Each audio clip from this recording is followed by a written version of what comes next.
TN. Prathapan ഭീകരവാദ ബന്ധമെന്ന് വീണ്ടും ആവർത്തിച്ച BJP. സംസ്ഥാന അധ്യക്ഷൻ കെ. സുരേന്ദ്രൻ.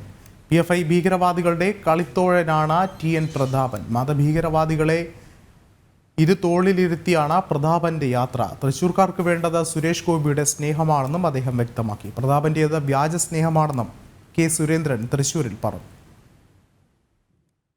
മതഭീകരവാദികളെ മുഴുവൻ രണ്ട് ചുമലിലും കയറ്റി ഇരുത്തിയിട്ടാണ് സ്നേഹ സന്ദേശയാത്ര എന്ന് പറയുന്നത്. എല്ലാവർക്കും അറിയാം, നിരോധിത മതഭീകരവാദ സംഘടനയിലെ ആൾക്കാരാണ്.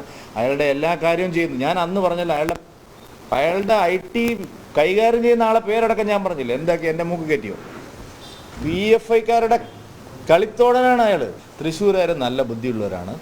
അവർക്കൊക്കെ ആരുടെ സ്നേഹമാണ്? സുരേഷ് ഗോപിയുടെ സ്നേഹമാണോ, അതല്ല വ്യാജ സ്നേഹമാണോ, പ്രതാപൻ്റെ വ്യാജ സ്നേഹമാണോ എന്ന് അവർ അസലായിട്ട് മനസ്സിലാക്കും. ഈ തെരഞ്ഞെടുപ്പിൽ ആ പ്രചരണം ഒന്നും ഇവിടെ നടക്കില്ല.